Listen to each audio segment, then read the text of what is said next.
اندر جب تک رب نے چاہا رکھا. اب جنت کے اندر پیداوار انسانیت کی کیسے ہو؟ یہ تو مشیت الہی تھی. رب نے فرمایا اے آدم ساری نعمتیں کھانا پینا، لیکن اس شجر سے کوئی دانا مت کھانا ورنہ یہ نقصان ہو جائے گا. وہ دانا کھانے کا تو ایک بہانہ تھا، رب کو آدم کو زمین پر پھینکنا تھا تاکہ اولاد آدم کا وجود ہو جائے. وہ آدم علیہ السلام کی نسل دنیا پر پھیلے. اب البشر کا آنا ہو زمین پر ایک بہانہ تھا. نبی انبیاء، نبی کی جمع انبیاء ہے. انبیاء معصوم ہوتے ہیں، جنات معصوم نہیں ہوتے، انسان معصوم نہیں ہوتے. چاہے جتنا سا چھوٹا سے چھوٹا بچہ ہو لیکن اسے معصوم نہیں کہا جائے گا. انبیاء و فرشتے یہ معصوم ہوتے ہیں. کیا ہوتے ہیں؟ معصوم. انبیاء اور فرشتے معصوم ہوتے ہیں اور ان کی شان بڑی نرالی. ان سے کوئی خطا نہیں ہو سکتی. لوگ کہتے آدم سے خطا ہوئی تھی، ہم کہتے غلط بات، یہ تو ایک بہانہ تھا.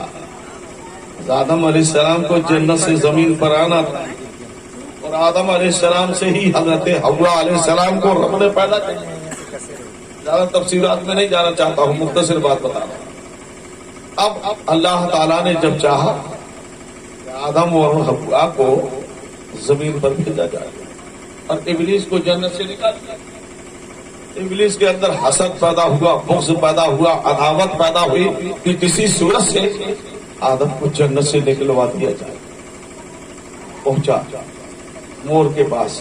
مور اور سانپ یہ دونوں کے دونوں دروغہ جنت ہے. سانپ سے مور سے کہا کہ تم مجھے کسی صورت سے جنت کے اندر داخل کر دو. مور نے کہا ایسا ہرگز نہیں ہونے دوں گی. سانپ کے پاس پہنچا، لگا مجھے اپنے منہ میں بٹھا کر کے نالی سے داخل کر دو، میں تمہیں کوئی نقصان نہیں پہنچاؤں گا. اچھا، بہت بڑا لالچ دیا، سانپ کو بہکا دیا. اور سانپ کو مور نے منع کیا لیکن سانپ نہیں مانا. ابلیس کو بٹھا لیا اور بٹھا کر کے جنت کی نالی سے اندر داخل کر دیا. اور جب داخل کر دیا تو اس نے پیشاب کر دیا. اس کے اندر زہر پیدا ہو گیا اور ابلیس پہنچ گیا جنت. حضرت حوا علیہ السلام کے پاس پہنچا. دیکھو بولے یہ تو ایک بہانہ کیا گیا، تم اس شجر سے جو پھل کھاؤ گے تو کبھی جنت سے باہر نہیں نکالی جاؤ گی. آدم اور حوا جنت سے نہیں نکالے جائیں گے، یہ جنت بھی رہیں گے ہمیشہ اگر اسے کھا لو. بہت سمجھایا، بہکا دیا. نے بتایا آدم علیہ السلام حضرت حوا کو بتایا کہ آٹا بناؤ، اس کی روٹیاں پکاؤ.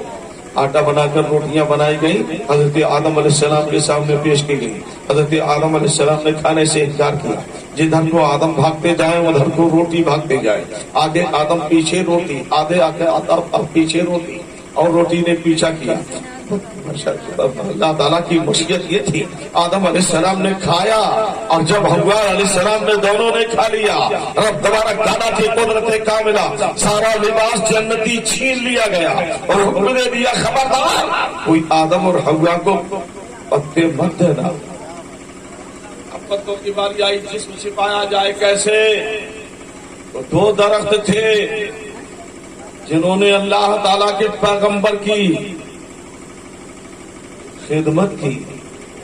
عود اور انجیل، ان دونوں درختوں نے پتے دے دیے. 3 پتوں سے حضرت آدم علیہ السلام نے اپنا جسم چھپایا اور 5 پتوں سے حضرت حوا علیہ السلام نے اپنا. اب چلو جب حضرت آدم علیہ السلام حضرت حوا علیہ السلام کو زمین پر بھیجا گیا، جو طے ہوئی جتنے پرندوں نے جانوروں نے جنہوں نے کھائی وہ سب زہریلے ہو گئے. جس زمین پر گری وہ زمین بنجر ہو گئی، کوئی کھیتی نہ اگا سکی، کوئی پھل فروٹ نہ اگا سکی، وہ بنجر ہو گئی. اور جب وہ بنجر ہو گئی اور حضرت آدم علیہ السلام کو رب نے لنکا شران دیپ کی پہاڑیوں پہ داخل فرما دیا. حضرت حوا علیہ السلام کو جدہ میں داخل فرما دیا، دونوں کو جدا کر دیا۔ روایات میں آتا ہے کہ 300 سال تک مسلسل اپنے پروردگار کی بارگاہ میں عرض کرتے رہے، روتے رہے۔ آدم علیہ السلام، حضرت حوا علیہ السلام 300 سال تک روئے اور اپنے رب سے اپنی معافی مانگتے رہے۔ ایک دن میرے رب نے جب چاہا، ایک مرتبہ جب میرے پروردگار نے چاہا کہ آدم علیہ السلام پر کرم فرماؤ، بلبل صدا سے اشارہ فرمایا، اے جبریل میرے محبوب کا نام تو لے دو۔ بلبل صدا عرض کرتے ہیں، اشہد ان محمد رسول اللہ۔ ابو البشر دیکھو دوڑتے تڑپ اٹھے، عرض کرنے لگے مولا، بس اسی نام نامی اسم گرامی سے کی برکت سے مولا، اسی نام نامی اسم گرامی محمد الرسول اللہ کے وسیلے سے مولا ہماری لفظ کو معاف فرما، ہم کو معاف فرما دے۔ اور فرماتا، آدم تم نے انہیں کیسے جانا، تم نے ان کو کیسے پہچانا، تم نے ان کی شان کو کیسے جانا؟ عرض کرتے ہیں مولا ارشاد، آدم علیہ السلام عرض کرتے ہیں، ایک پروردگار عالم، جب تو نے میرے جسم کے اندر روح ڈالی، میں نے اپنی آنکھوں کو کھول کر کے دیکھا تو عرش اعظم پر لکھا ہوا دیکھا، لا الہ الا اللہ محمد الرسول اللہ۔ لوح پر نظر ڈالی، لکھا ہوا دیکھا، لا الہ الا اللہ محمد الرسول اللہ۔ قلم پر نظر ڈالی، لکھا ہوا دیکھا، لا الہ الا اللہ محمد الرسول اللہ۔ کرسی پر نظر ڈالی، لکھا ہوا دیکھا، لا الہ الا اللہ محمد الرسول اللہ۔ اے میرے رب، جب تو نے مجھے جنت کے اندر داخل فرمایا، میں نے دیکھا جنت کے دروازے پر لکھا ہوا دیکھا، لا الہ الا اللہ محمد الرسول اللہ۔ جنت کے ہر در و دیوار پر لکھا ہوا دیکھا، لا الہ الا اللہ محمد الرسول اللہ۔ جنت کے پردے پردے پر لکھا ہوا دیکھا، لا الہ الا اللہ محمد رسول اللہ۔ بس ہے میرے رب، میں نے جان لیا کہ جناب محمد رسول اللہ تیرے کوئی محبوب بندے ہیں، مولا ان کے وسیلے سے ہماری توبہ کرو۔ توبہ قبول فرما لی گئی۔ یا اللہ بھوک لگی، 300 سال سے کچھ نہیں کھایا، کتنے سال سے جسم ہو گیا کالا کالا۔ فرماتا ہے آدم ایام بیس کے روزے رکھو، کیا رکھو؟ جس سے تمہاری سیاہی چھٹ جائے۔ ایام بیس کے روزے رکھے گئے، رب تبارک تعالیٰ نے بلبل سدرا جبریل علیہ السلام کو بھیجا، جاؤ آدم کو کھیتی کرنا سکھاؤ، کھیتی کرنا بتاؤ، بیلوں کی جوڑی لے کر جاؤ۔ ابو البشر کے لیے بیلوں کی جوڑی آ گئی، جنت سے پھل آ گیا، آدم جسے تم نے پسند کیا وہی تمہارے گندم، کیا چیز؟ وہی گندم کا پھل تمہارے لیے۔ یا اللہ ایسے کھا رہے نہیں، ابھی نہیں کھانا، ابھی تو تمہارا روزہ ہے۔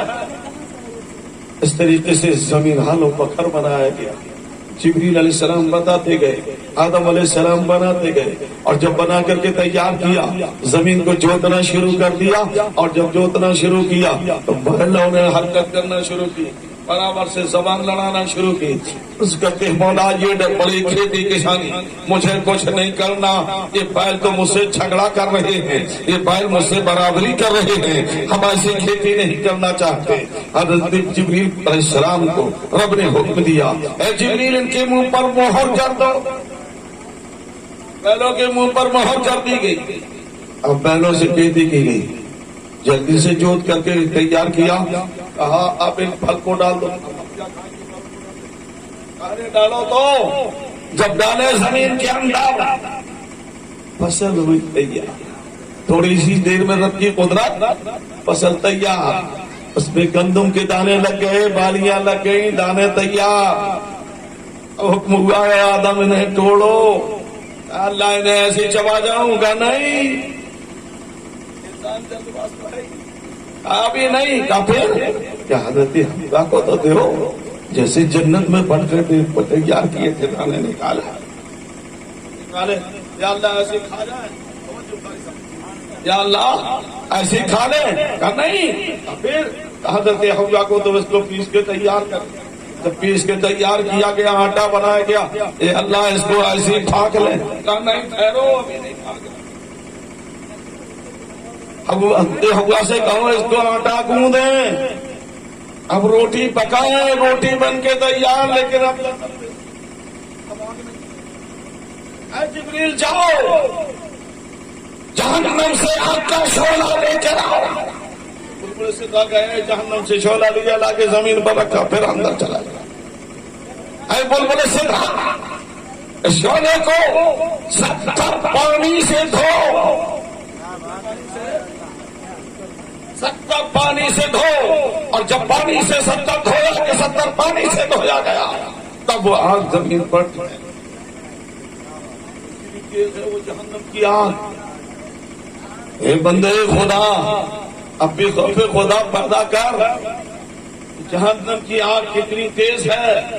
اب زمین پر رکی، حضرت آدم علیہ السلام کی بیٹی حضرت حوا علیہ السلام روٹی بنا کر تیار کی، اور جب سامنے آئی روزہ افطار کا وقت آیا، جیسے چاہی کہ افطار کریں، روٹی بھاگی، آگے روٹی پیچھے آدم، آگے روٹی پیچھے آدم، لاٹھی لیے چلے جائے، آگے آگے روٹی بھاگ رہی، پیچھے آدم علیہ السلام چلے جائے، بھاگتے بھاگتے آخرکار آدم علیہ السلام نے روٹی پکڑ، اور جب پکڑنی لے کر کے آئے، چاہا روزہ افطار کریں تو بلبل سے عرض کرتے اے آدم آپ نے بڑا عجب کیا، اگر آپ تھوڑی دیر ٹھہر جاتے یہ روٹیاں آپ کو خود بخود مل جاتی، ساری عمر آپ کو کبھی روٹی کی تلاش میں نہ نکلنا پڑتا تھا، آپ کی اولاد کبھی روٹی کی تلاش میں نکلتی، گھر بیٹھے آپ کو اور آپ کی ساری اولاد کو روٹی ملتی۔ اب ابو البشر روئے، آنسوؤں سے تر کر لی روٹی، اب اس روٹی سے روزہ افطار کیا۔ رب نے ان 3 روزوں کی برکت سے حضرت آدم علیہ السلام کی جس میں اثر کو خوبصورت اور حسن والا بنا دیا۔ کیسا بنا دیا؟ حسین و خوبصورت بنا دیا، ساری کھانے کی لگے۔ اب چلے آدم، یہ روٹیاں کہاں بنی؟ حضرت آدم اور حوا کی ہو گئی تھی ملاقات، چلے لنکا سے، سراندیپ سے، وہ چلی جدہ سے، دونوں کا ملاپ، کہاں ہے رفاعت؟ وہی روٹیاں بنی ہوتی، کہاں پر؟ جہاں جس زمین پر حج ہوتا۔ اب میرے مصطفیٰ کا نور، رب سے وعدہ کیا تھا یہ نور مصطفیٰ پاک پشتوں پاک رحموں میں داخل ہوگا، یہ نور مصطفیٰ چاہتا۔ حضرت آدم علیہ السلام سے حضرت شیس علیہ السلام، حضرت شیس سے حضرت ادریس علیہ السلام، حضرت ادریس علیہ السلام سے حضرت ابراہیم خلیل اللہ۔ آج لوگ کہتے ہیں کہ حضرت ابراہیم کے والد کا نام آزر تھا، آزر تو بت تراش تھا۔ میرے نبی کے نور کو میرے رب نے کسی کافر کی پشت میں نہیں رکھا، کسی کافرہ کے رحم میں داخل نہیں فرمایا۔ میرے نبی کے نور کی وہ شان ہے، میرے رب نے اپنے محبوب کے نور پاک کو پاک پشتوں پاک رحموں میں داخل کرتے ہوئے لا کر کے حضرت اسماعیل علیہ السلام، ابراہیم خلیل اللہ، ان سے حضرت اسماعیل ذبیح اللہ، ان سے ہوتا ہوا یہ نور چلا رہا حضرت ہاشم کو سن کر کہو، حضرت ہاشم کی پشت، حضرت ہاشم سے حضرت عبد المطلب کی پشت میں، حضرت عبد المطلب سے حضرت عبداللہ کی پشت میں۔ اور جب یہ نور مصطفیٰ حضرت عبداللہ کو ملا تو حضرت عبداللہ جب مکے کی گلیوں سے گزرتے، مکے کی خوبصورت جوان لڑکیاں آپ سے نکاح کرنے کی خواہش رکھتی، لیکن جب وہ وقت آیا کہ 70 یہودیوں نے مل کر یہ وعدہ کیا جب تک کہ ہم عبداللہ کو قتل نہیں کر دیں گے وہ واپس نہیں آئیں گے۔ جب ایک بار کی حضرت عبداللہ جنگل میں تشریف لے گئے، ان کی 70 یہودیوں نے مل کر حملہ کیا، میرے رب کی شان و قدرت کو تو دیکھا، میرے رب نے حضرت عبداللہ کی حفاظت فرمائی اور 70 یہودیوں کو قتل کر دیا گیا۔ اور نبی کا نور بچ گیا. حضرت عبداللہ کو بچا لیا. نور مصطفیٰ کی برکت ہے کہ برکت مصطفیٰ نور مصطفیٰ سے حضرت عبداللہ بچ گئے. حضرت وہاب بن زاری اس منظر کو دیکھ رہے تھے. اپنے گھر پہنچے, اپنی بیوی سے کہنے لگے یہ میری شریک حیات, میں نے ایک عجب منظر دیکھا. جیسی میری بیٹی حضرت آمینہ جھک کر کہو بہت ہی خوبصورت حسین ہے. مکے کے اندر ان کے حسن کا کوئی جواب, ویسے ہی ایک جوان ہے جو حضرت عبد المطلب کا بیٹا ہے جس کا نام عبداللہ.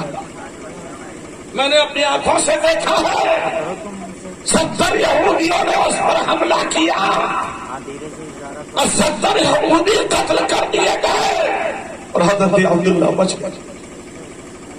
ہم چاہتے ہیں اس رشتے کو قائم کر دیا جائے. اور جب رشتے کا چلا معاملہ مگر وسیلے کوئی رشتہ ہوتا ہے, ارے کچھ نہ کچھ وسیلہ ہوگا تب رشتہ ہوگا. حضرت وہاب نے اپنی بیٹی حضرت آمینہ کا رشتہ حضرت عبد المطلب کے پاس پہنچا اور جب بھیجا تو دونوں طرفین سے یہ رشتہ منظور ہوا. جھوم کر کہو سبحان اللہ. اور جب یہ رشتہ منظور ہوا اور حضرت آمینہ حضرت عبداللہ کے نکاح میں مختصری ہے.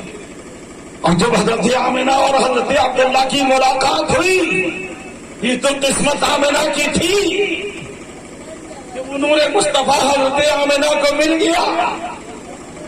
اور جب نور مصطفیٰ حضرت عبداللہ سے آمینہ کو منتقل ہوا, اب صبح ہو کر یہ نکلے جو عورتیں دیکھتی منہ پھیر لیتی, پوچھتے ہیں کیا بات ہے تم تو مجھ سے نکاح کی خواہش کرتی تھی.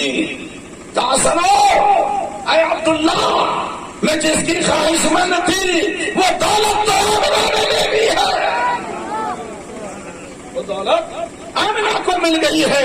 اب ہمیں تمہاری ضرورت نہیں ہے. ہم اسی نور کیا